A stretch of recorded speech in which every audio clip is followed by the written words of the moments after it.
At PackageX, we are using cameras and computer vision as an entry point into smarter logistics.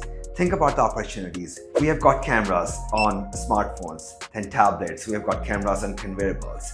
We have got cameras on ceilings. We have got cameras on drones.